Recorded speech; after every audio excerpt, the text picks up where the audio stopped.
사랑 많으시고 자비로우신 하나님 아버지, 부활의 소망을 주신 하나님을 찬양하며 모든 영광을 하나님께 올려드립니다. 이 시간 예배하는 성도들의 마음을 활짝 열어주시어서 부활의 기쁨을 들고 하나님께 나아갈 때에 막혔던 돌문이 열리고 누웠던 죽은 자 같은 자리에서 일어나게 되어지는 복된 시간이 되게 하여 주옵소서. 살아계셔서 역사하시는 예수 그리스도의 이름으로 기도드리옵나이다. 아멘. 교회 소식 전해드리겠습니다. 네, 오늘은 사망 권세를 이기신 주님의 부활을 기념하는 부활주일입니다. 부활의 기쁨을 이웃에게 전해주시기를 바랍니다. 부활 감사헌금은 삽지된 이 감사헌금 봉투를 사용해 주시기를 바랍니다.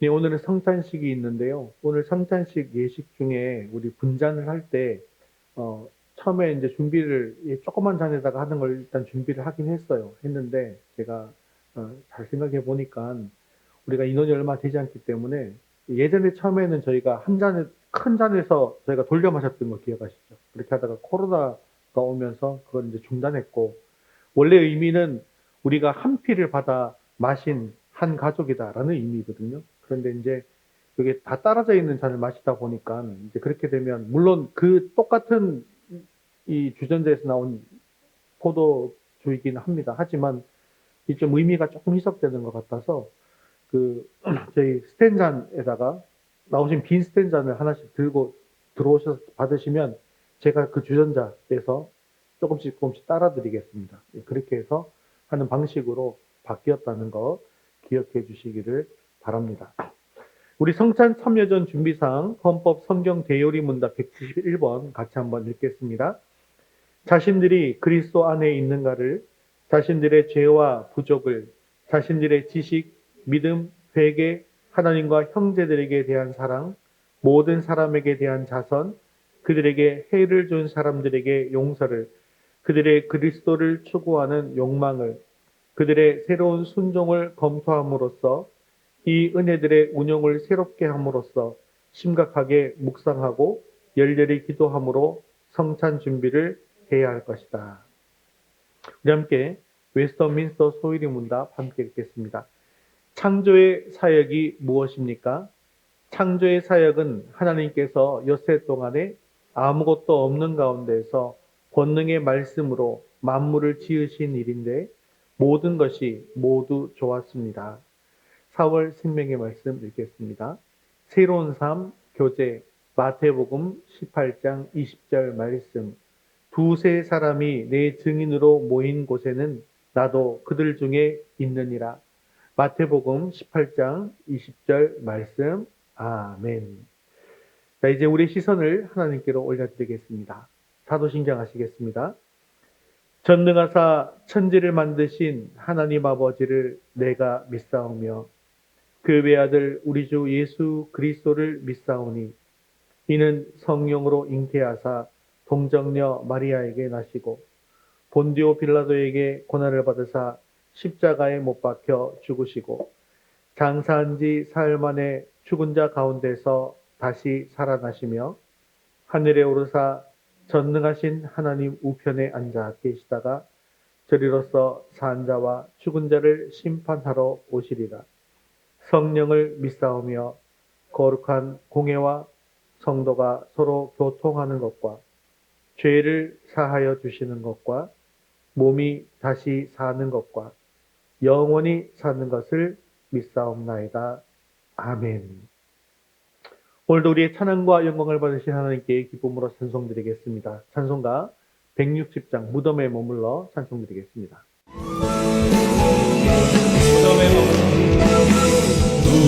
무덤에 머물러 예수 내 구주 새벽이 가렸네 예수 내 주 원수 다 이기고 무덤에서 살아나셨네 어느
종의 눈물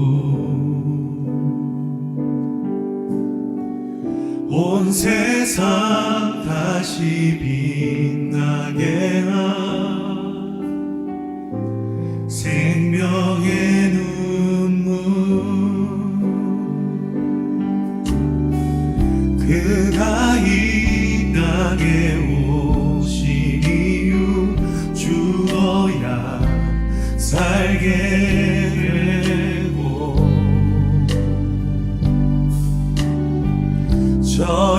저야만 승리하는 놀랍고 영원한 시위 지으신 그대로 회복시니 우리의 창조주 그리스도 십자가의 길로 아버지 뜻 이루셨네 그가 이 땅에 오신 이유 이제 우리에게 맡겨진 그 소망 그 사랑 그 생명 아름답고 눈부신 십자가의 길 우리가 이 땅에 살아갈 이유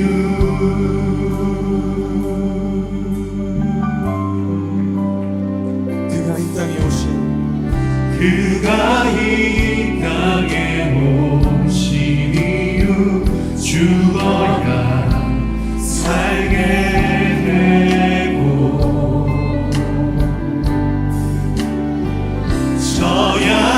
저야만 승리하는 놀랍고 영원한 신비 지으신 그대로 회복시니 우리의 창조주 그리스도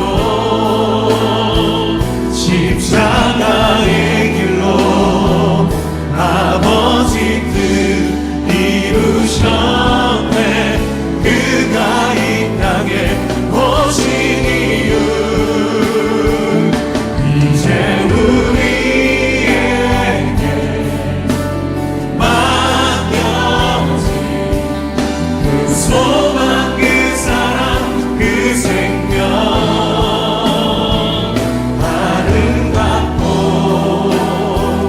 눈부신 십자가의 길 우리가 이 땅에 살아갈 이유 지으신 그대로 회복시킨 지으신 그대로 하나님 십자가의 사랑 놀라우신 사랑을 찬양합니다. 우리의 창조주 그리스도 십자가의 길로 아버지 뜻 이루셨네 그가 이 땅에 오신 이유 이제 우리에게 맡겨진 그 소망 그 사랑 그 생명 우리에게 보이신 그 생명, 그 십자가의 놀라운 은혜 앞에 우리가 있습니다. 우리가 아버지의 사랑을 알길 원합니다. 그 안에 반응하길 원합니다. 우리가 이 땅에 살아갈 지으신 그대로 회복시킨 지으신 그대로 회복시니 우리의 창조주 그리스도 십자가의 아버지의 뜻 아버지 뜻 이루셨네 그가 이 땅에 오신 이유 이제 우리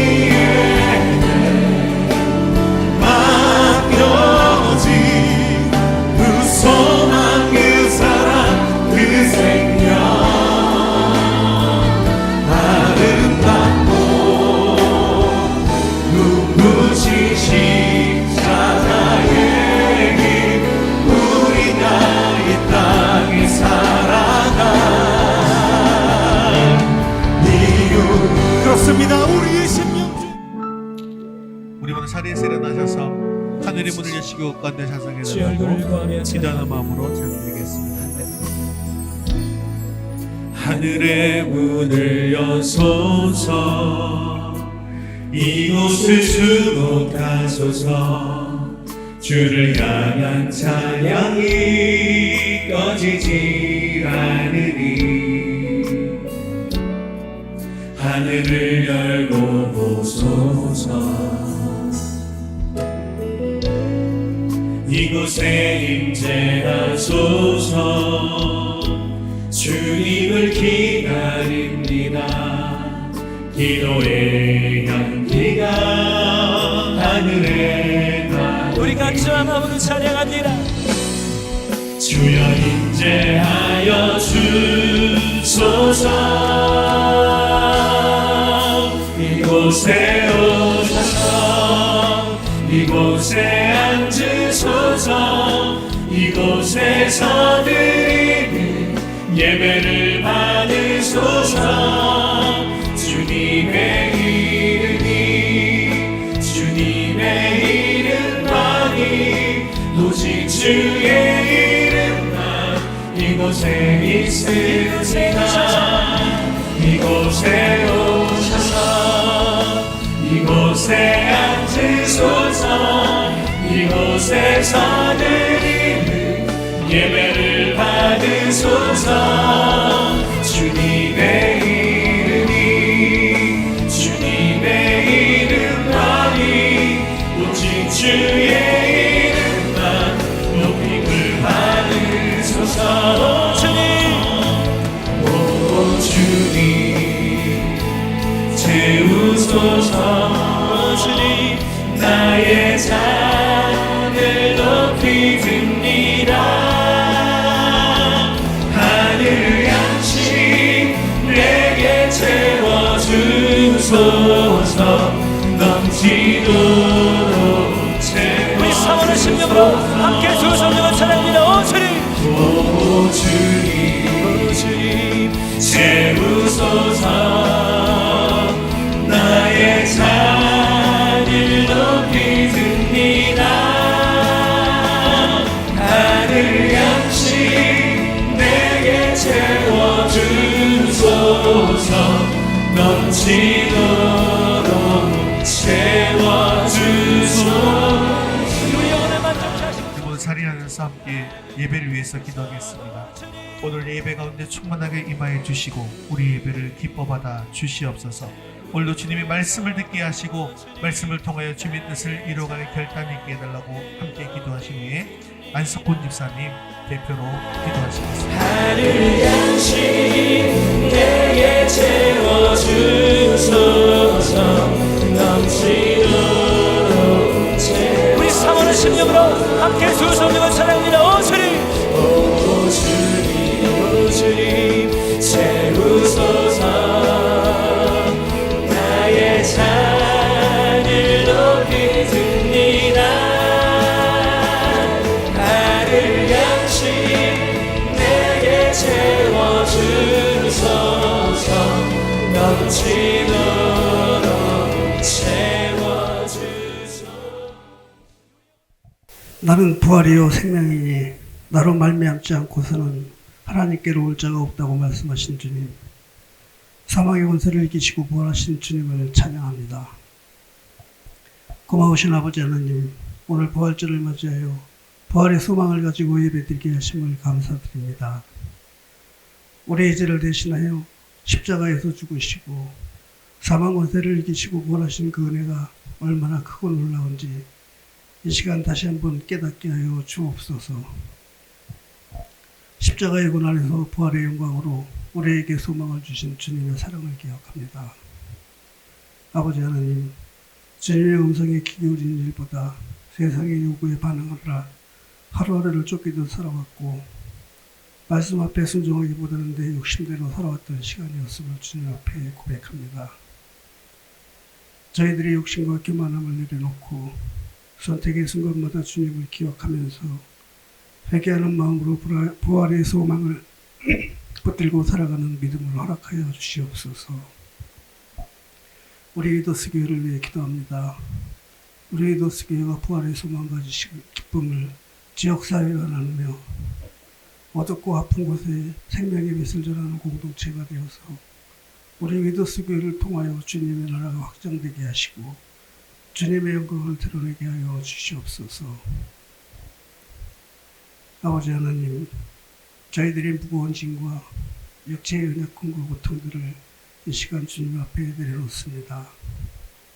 십자가의 연총으로 치료해 주시고 모든 문제들이 해결받는 시간이 되게 축복하셔서 이제 저희들이 부활의 증인이 되어 세상을 사랑하신 주님의 크신 사랑을 전파하는 사명을 감당할 수 있도록 소망합니다. 오늘도 부활의 기쁜 소식을 들고 다니엘 서신 목사님께 성령의 권능으로 함께 하셔서 항상 피곤치 않게 건강을 지켜주시고 가정에도 온전히 주님의 사역을 감당하시기에 부족하옵도록 늘 채워주시옵소서. 아멘. 말씀을 통하여 저희들이 영혼이 변화되고 회복되는 은혜의 시간이 되기를 원하오며 사망의 권세를 이기시고 부활하신 예수님 이름으로 기도드립니다. 아멘.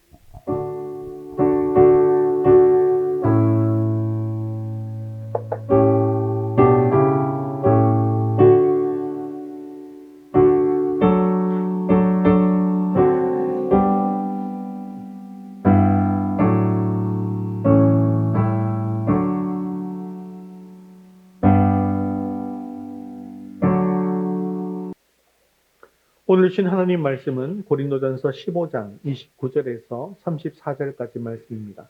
고린도전서 15장 29절에서 34절까지 말씀 신약성경 283면에 있습니다. 우리 한 목소리로 같이 읽겠습니다. 만일 죽은 자들이 도무지 다시 살아나지 못하면 죽은 자들을 위하여 세례를 받는 자들이 무엇을 하겠느냐? 어찌하여 그들을 위하여 세례를 받느냐?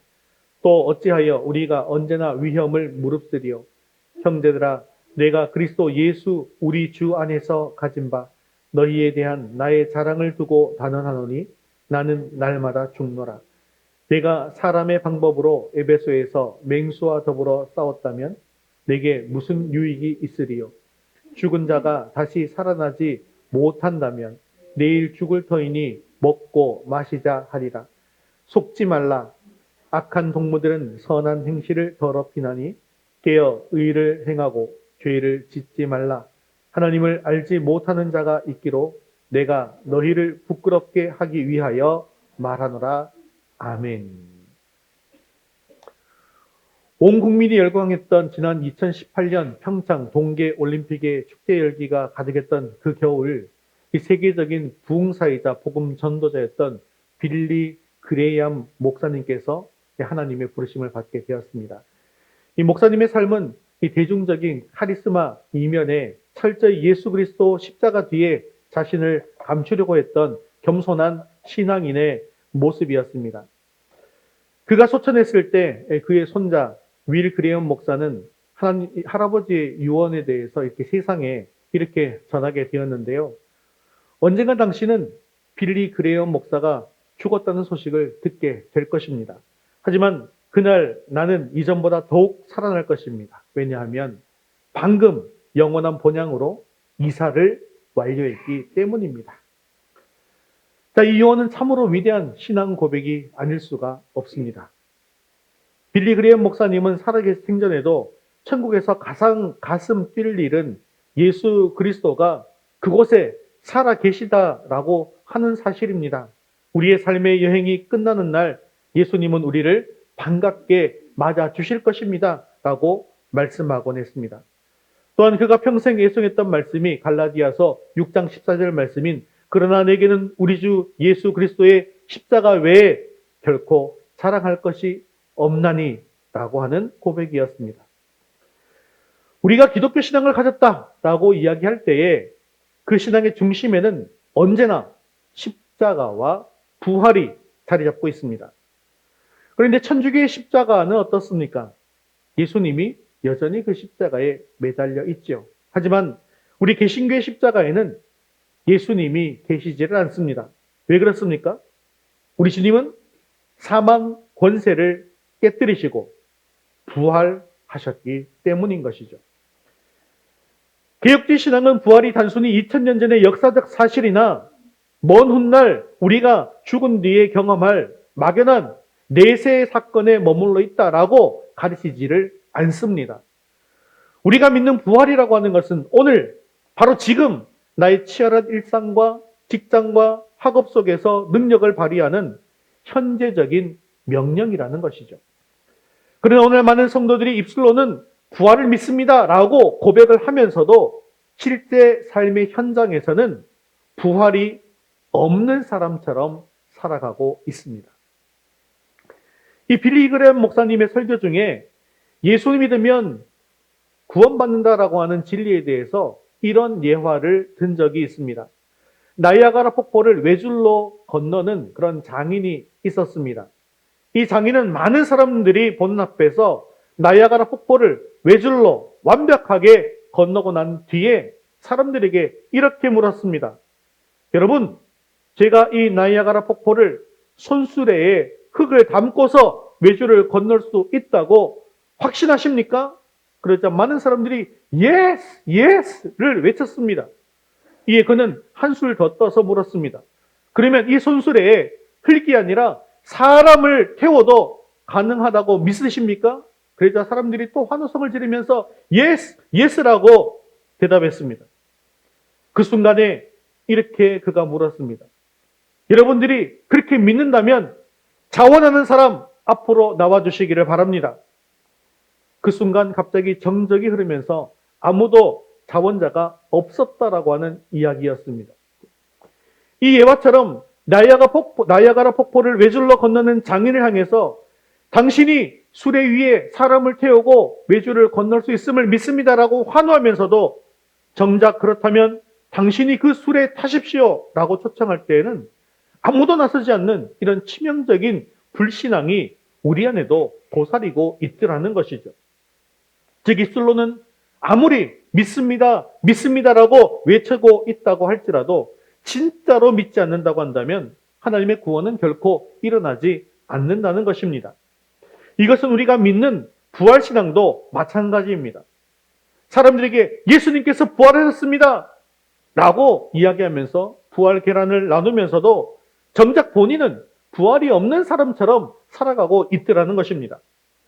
오늘 본문에서 사도 바울은 고린도 교회를 향한 피를 토하는 심정으로 이 부활신앙의 참된 능력이 무엇인가에 대해서 말씀하고 있습니다.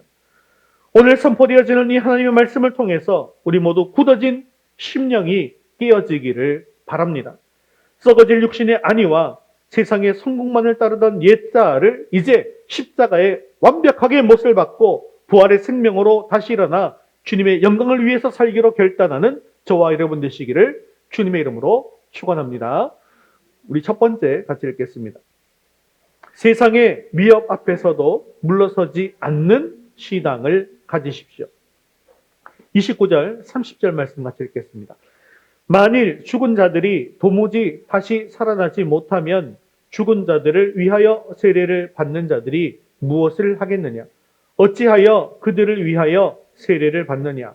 또 어찌하여 우리가 언제나 위험을 무릅쓰리요? 자, 여기서 바울은 초대교회에 아주 독특하고도 결연한 이 신앙의 풍경을 가지고 오고 있는데요. 죽은 자들을 위하여 세례를 받는 자. 자, 이 말을 보니까 여러분 이 말이 이해가 되십니까? 이해가 잘 안 되죠. 죽은 자들을 위해서 어떻게 세례를 받겠습니까? 그래서 이 구절은 성경에서 가장 해석하기 어려운 난제 중에 하나로 꼽히기는 하는데요.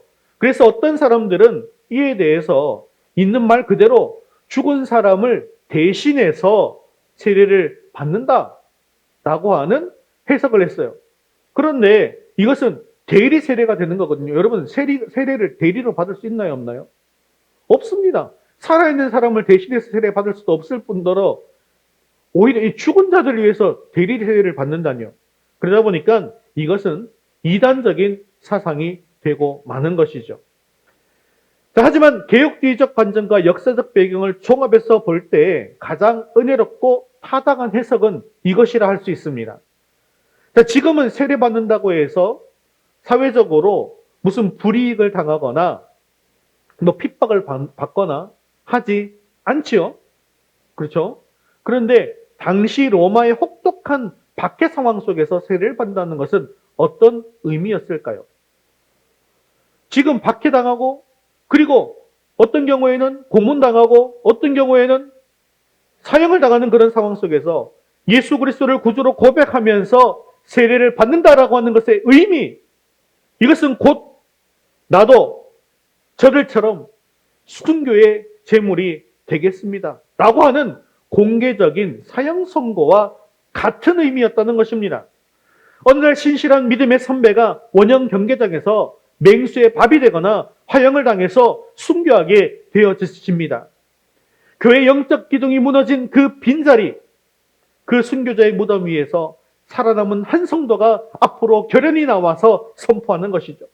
내가 저 순교자의 뒤를 이어서 세례를 받겠습니다. 저분이 다하지 못한 교회에 대한 충성과 복음 전파의 사명을 내가 대신 짊어지고 감당하겠습니다. 나 역시 저분처럼 죽음을 맞이한다 할지라도 이 길을 걸어가도록 하겠습니다. 이것이 바로 죽은 자를 대신해서 그들을 대표하여 세례를 받는 초대교회의 위대한 전통이었다는 것이죠.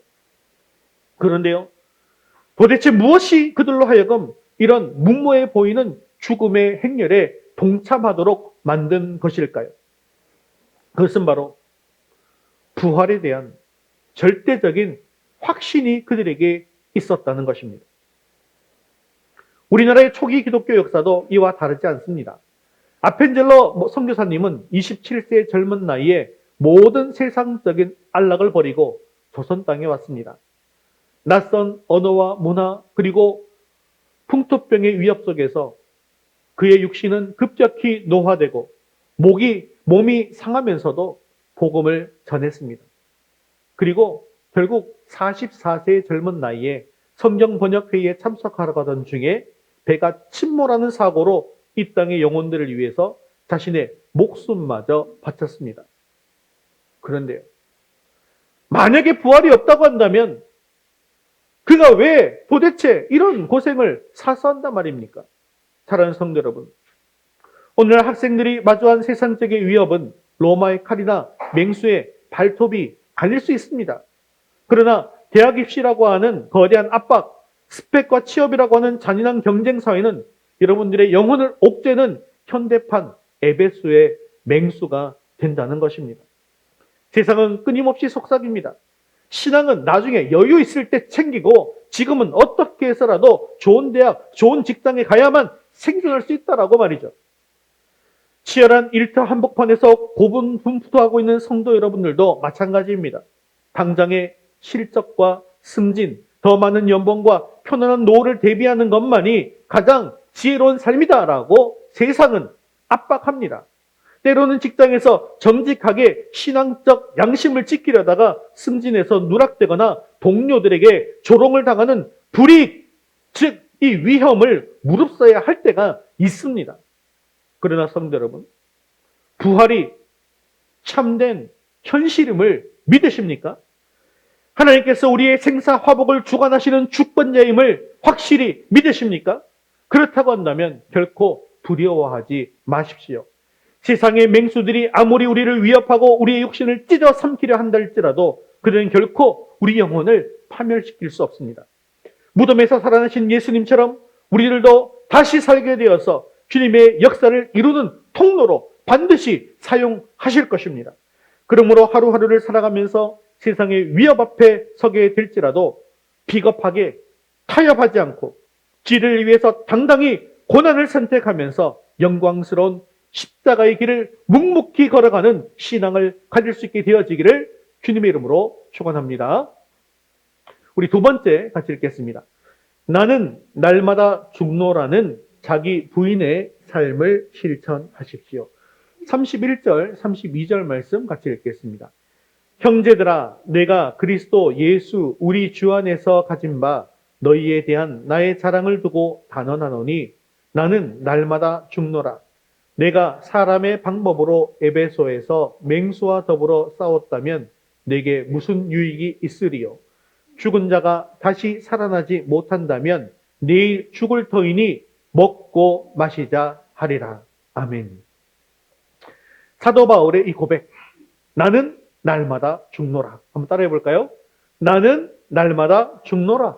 이것은요, 기독교 역사상 가장 위대한 신앙 선언 중에 하나입니다. 이것은 단순히 인생이 너무나 고달프기 때문에 매일매일 죽고 싶어 라고 하는 푸념이나 탄식이 아닙니다. 종교계 역자 마틴 루터는 이 구절에 대해서 뭐라고 표현했냐면요, 매일의 세례라고 표현했습니다. 뭐라고요? 매일의 세례. 여러분, 세례의 본질이 무엇입니까?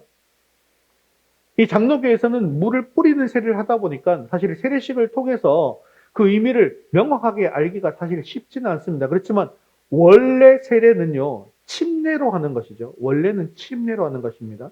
그래서 머리를 이렇게 물속에 집어넣고 물속에 푹 담그게 되는 것입니다. 그래서 물속에 잠기게 되어지면 어떻게 되는 것이죠? 사람이 결국 죽게 되는 것이죠. 죽지만 이 말은 뭐냐? 물속에 잠길 때 나의 옛 자아는 그리스도와 함께 십자가에 못 박혀 죽게 되었다라는 것입니다. 그럼 죽었다가 다시 물 밖에 나오니까 어떻게 되는 것입니까? 다시 살아나는 거예요. 그래서 물에서 나올 때 그리스도의 부활 생명으로 다시 태어나게 되는 것입니다. 이게 사실은 세례의 의미라는 것이죠.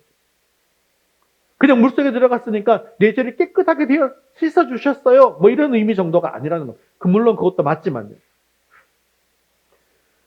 바울은 이 영광스러운 십자가의 연합을 날마다 경험하겠다라고 선포한 거예요. 날마다 죽지만 어떻게 해요? 예수님께서 나를 다시 살리신다는 것입니다.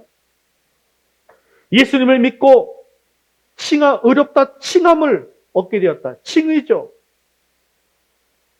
이것을 받은 우리는 이제 매일의 삶 속에서 거룩해져가는 과정, 성화를 겪어야 하는 것입니다. 바울은 복음을 위해서 에베소에서 진짜 맹수와 같은 대적자들과 싸우면서 숱한 생명의 위협을 받았습니다. 그러나 그가 정작 두려워했던 것은 외부의 맹수가 아니라 자기 내부에서 끊임없이 꿈틀거리는 육체의 정욕과 제약된 본성이었다는 것이죠. 만일 부활의 소망이 없다면 바울 역시 세상 사람들처럼 내일 죽을 터이니 오늘 먹고 마시자며 현실의 쾌락과 안위에 굴복하고 말았을 것입니다. 사실 죽음 이후의 삶이나 심판, 부활이 없다라고 한다면 인간은 영원한 가치를 추구할 이유가 사라지고 마는 것이죠.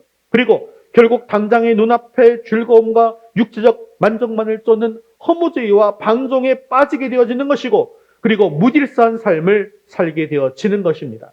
하지만 바울은 부활 신앙을 가짐으로 말미암아 날마다 죽고 날마다 주님과 함께 새롭게 다시 사는 그런 삶을 살았던 것입니다. 우리 자신의 삶을 한번 돌아봅시다. 혹시 나 자신도 부활이 없는 것 같이 살면서 그저 오늘만 즐기는 삶을 살고 있지는 않는지 말입니다. 요즘 사람들은 자극적인 즐거움에 몰입하는 경향이 많죠. 그래서 내 손안에 쉽게 접할 수 있는 자극적인 영상들이 있습니다. 바로 요즘 보는 숏폼 영상들이죠. 사실은 숏폼이라서 짧으니까 금방 끝날 것 같지만 한번 붙잡으면 얼마큼 갑니까? 1시간도 좋고 2시간도 좋고 심지어 하루 종일 그 숏폼만 보고 있다고 해요. 심지어 그 숏폼이 알고리즘을 타가지고 내가 좋아할 만한 영상만 계속해서 이어서 보여주니까 계속해서 연장해서 본다는 거예요. 이걸 그래서 몇 시간씩 보면서 의미 없는 웃음의 시간을 쏟거나, 또한 보통 또 사람들이 저녁이 되면 또 어떻게 합니까? 내일의 건강을 위해서 무언가를 하기보다는 오늘 밤에 또 함께 모여서 술자리를 즐기고 유흥을 즐기고 이런 것이 더 중요하다고 느껴질 때가 있더라는 것입니다. 인생 뭐 있어? 즐거운 게 최고지라고 하는 생각이 지배하면서 영적인 공허함을 일시적인 쾌락으로 채우려 하는 모습으로 발견되어지더라는 것입니다. 또한 이런 모습은 이기적인 극단주의로 나타나서 나중은 잘 모르겠고 일단 나부터 살고 봐야지라는 마음으로 공공의 질서를 어기거나 타인에게 피해를 주면서까지 자신의 편익을 챙기기도 하더라는 것입니다. 이것은 영원한 심판이나 보상이 없다고 믿기 때문에 세상에서 남들보다 조금이라도 더 누리는 것이 유일한 승자라고 믿기 때문에 나타나는 현상들인 것이죠. 또한요, 현실의 고통을 잊기 위해서 중독의 형태로도 나타나게 되어지는데, 이것은 내일이 없다고 믿는 사람들에게 나타나는 가장 극단적이고도 슬픈, 오늘 성경에 나오는 먹고 마시자는 형태로 나타난다는 것입니다. 도박, 게임, 혹은 요즘 최근 심각해지는, 우리나라가 원래 마약 청정국이라고 했는데요, 이제 마약에서도 자유롭지 않은 그런 나라가 되고 말았습니다. 이처럼 현실의 어려움을 직시하기보다는 당장의 쾌락 호르몬의 인생을 거는 모습들이라는 것이죠. 그리고 이런 삶의 결과는 영혼 깊은 곳에서 공허함으로 돌아오게 된다는 것입니다. 그런데 우리가 이런 순간들을 마주할 때 느끼는 공허함이라고 하는 것은 사실 우리 영혼이 영원한 것을 갈망하고 있다라고 하는 증거가 되기도 합니다.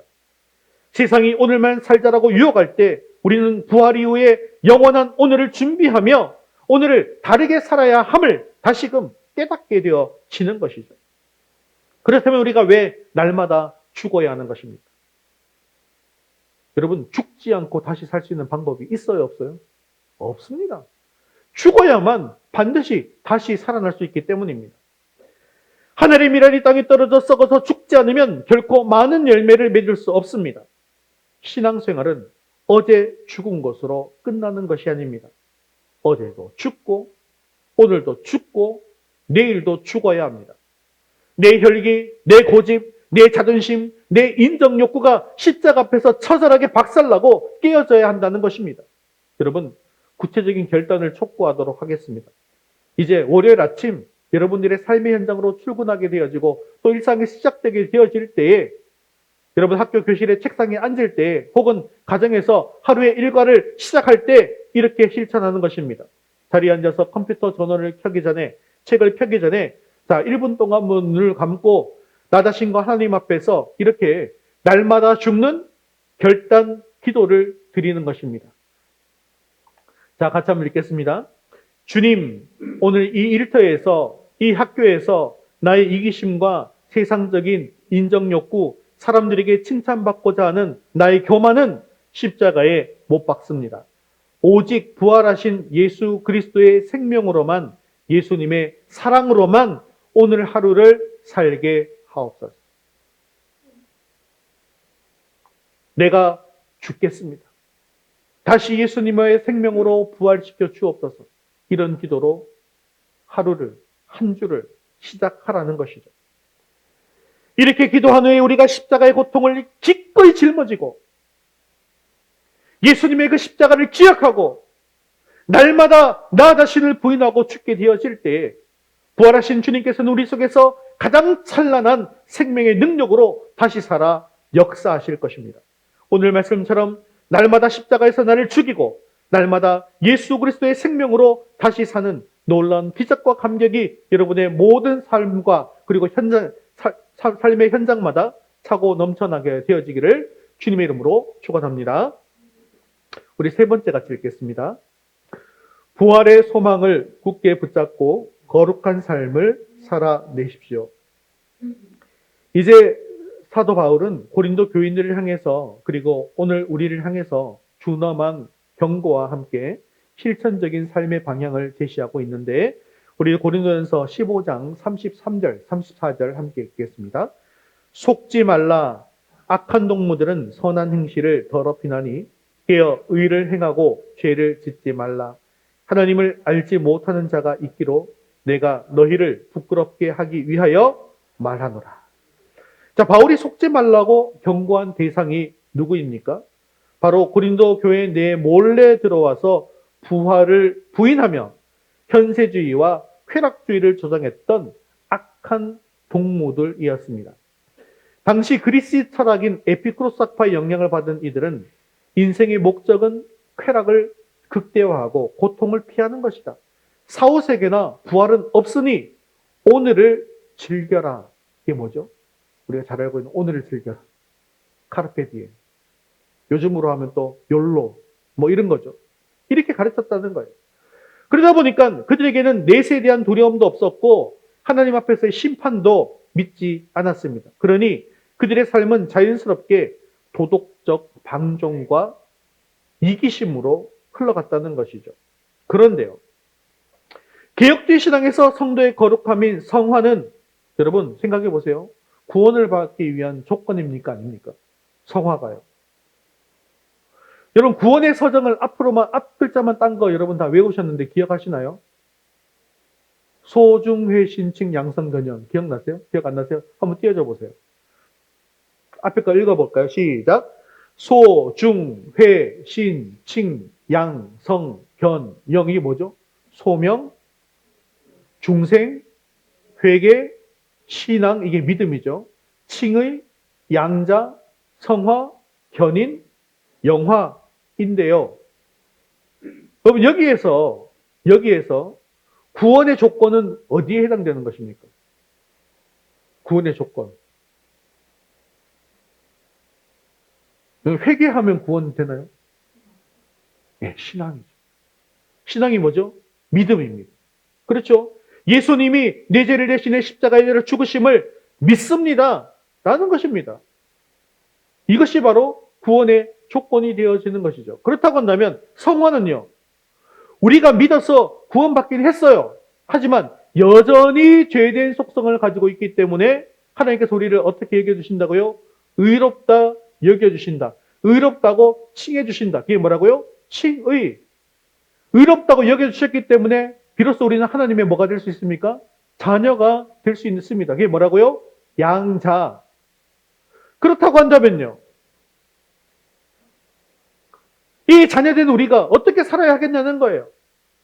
여전히 죄인인 나를 의롭다 여겨주시고 영광스러운 하나님의 자녀로 삼아주셨으니 그 놀라우신 은혜에 감사하면서 하나님의 뜻대로 살아가는 삶, 그게 무엇입니까? 성화. 그래서 하나님의 뜻대로 산다고 해서 하나님의 자녀가 되는 것이 아니라 예수 그리스도를 믿음으로 말미암아 하나님의 자녀가 되었고 하나님의 자녀가 된 사람들이 거룩한 삶을 살아가게 되어지는 것입니다. 그래서 즉 성화는 구원받은 자의 마땅한 열매가 되는 것이죠. 그렇기 때문에 이 부활의 산 소망을 가진 사람은 결코 세상의 논리에 휩쓸려 살아갈 수가 없는 것입니다. 예수님이 내 죄를 대신해서 죽으셨다는 것 사실만 믿는 것이 아니라요. 내 죄를 대신해서 죽으셨고 그리고 십자가에 죽으신 후 사흘 만에 부활하심을 믿습니다라는 고백까지 있어야 한다는 것이죠.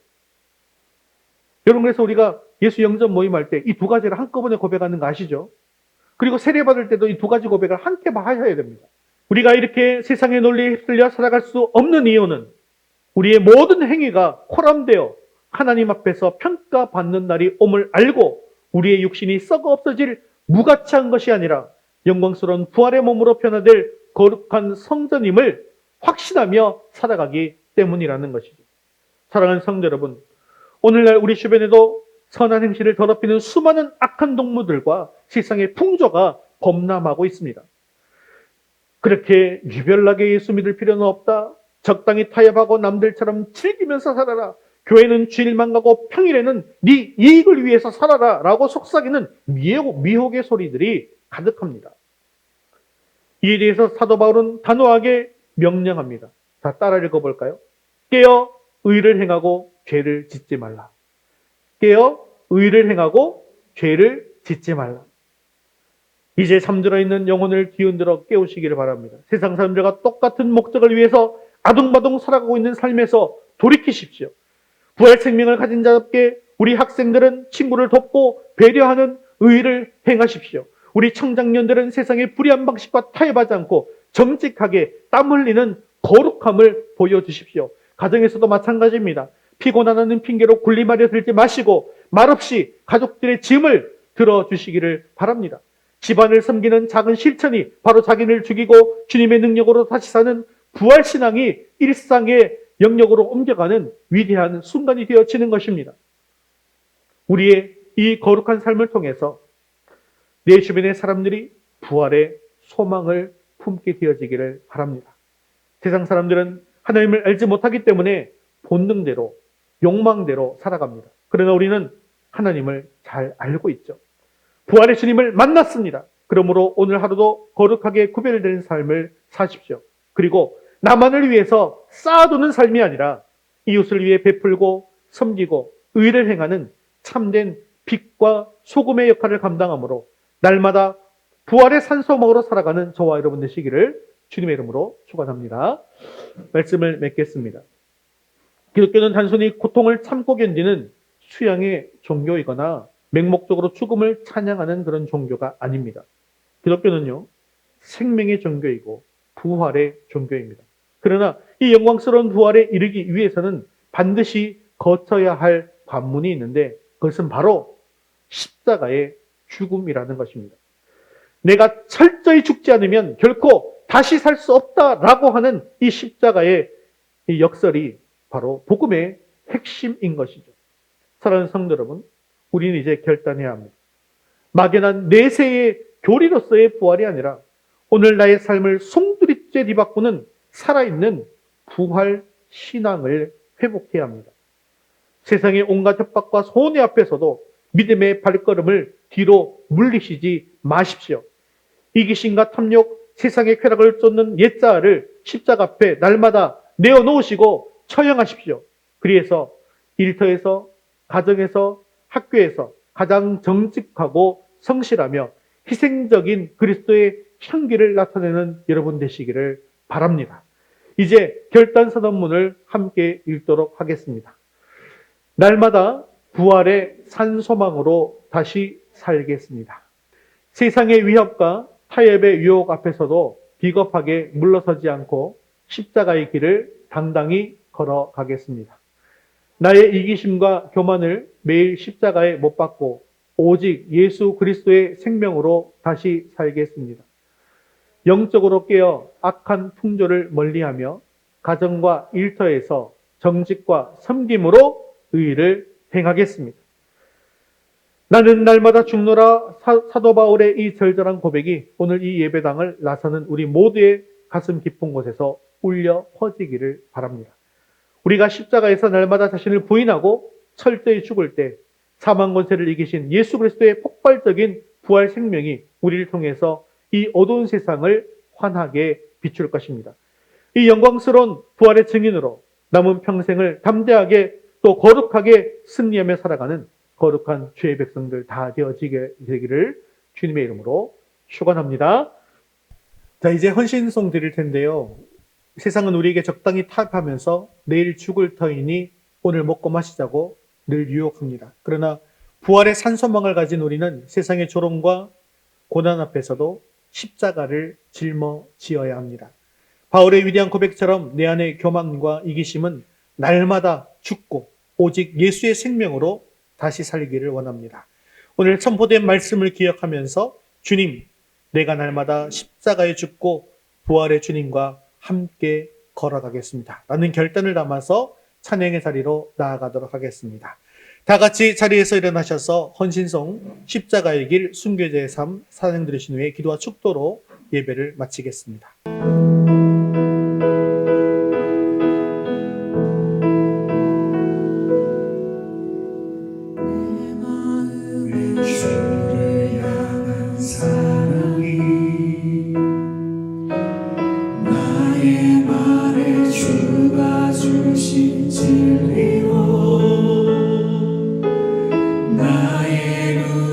주의 눈물 세워주소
유혹과 위협 앞에서도 부활의 산소망을 굳게 붙잡고 물러서지 않는 담대한 믿음을 허락하여 주시옵소서.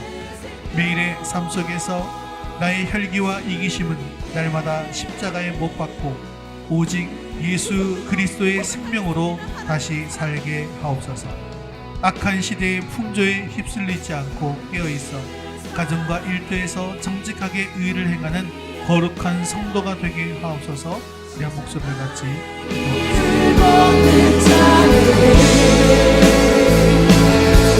승리자의 삶을 사는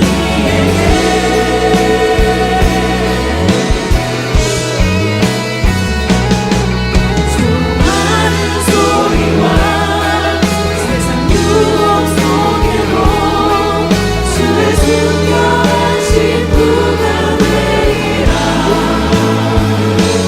내 생명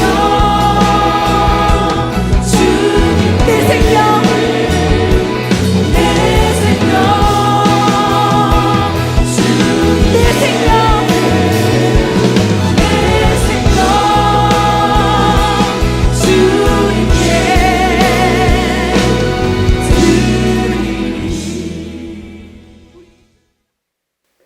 영원한 죽음의 그늘 아래 있던 우리를 십자가의 보혈로 깨끗이 씻어주시고 다시 사신 주님을 따라 영광스러운 부활의 산소망을 품게 하시는 하나님 아버지 참으로 감사합니다.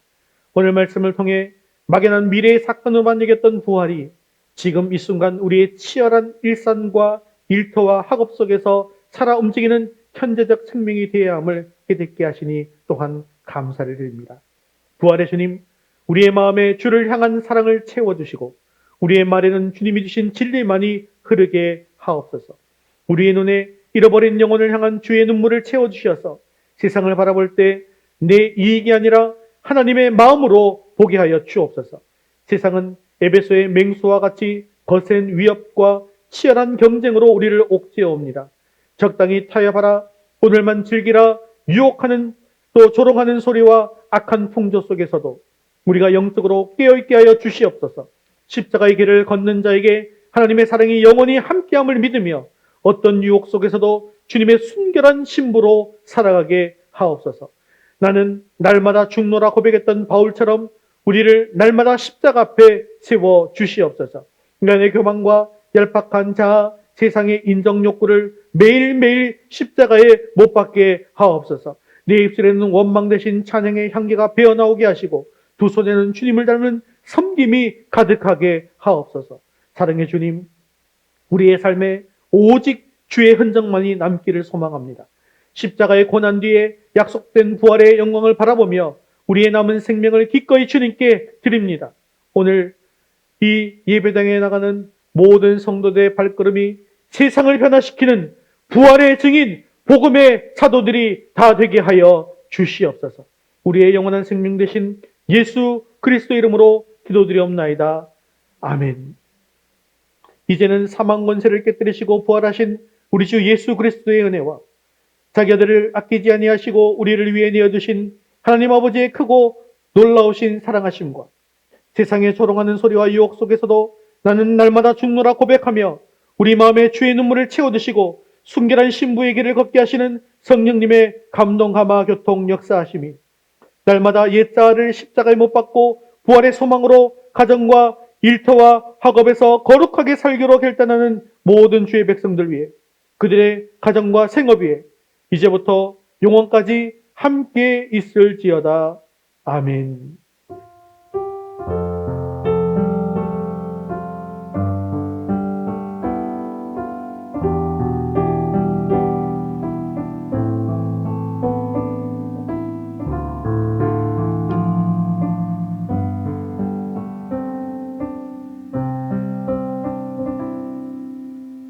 네, 우리 4월 파송 찬양 하나님의 크신 사랑 찬양드리겠습니다.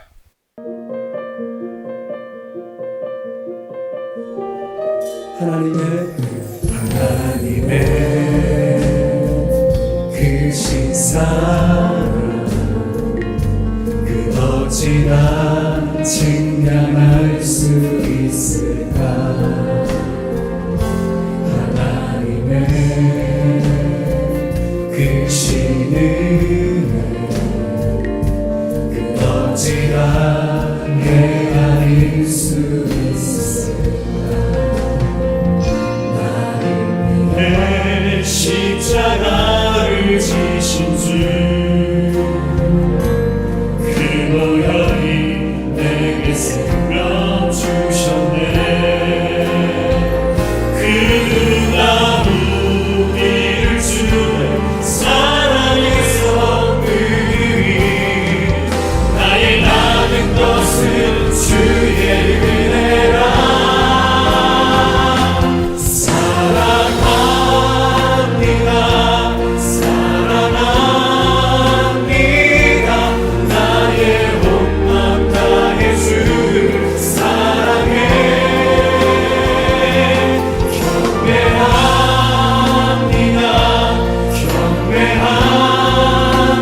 경배합니다 나의 전부 되신 주님을 사랑합니다 주님. 사랑합니다 사랑합니다 나의 온 맘 다해 주를 사랑해 경배합니다 경배합니다 나의 전부 되신 주님을 할렐루야. 우리 하나님 영광 복드리겠습니다. 네, 믿음으로 승리하는 한 주 되시기 바랍니다.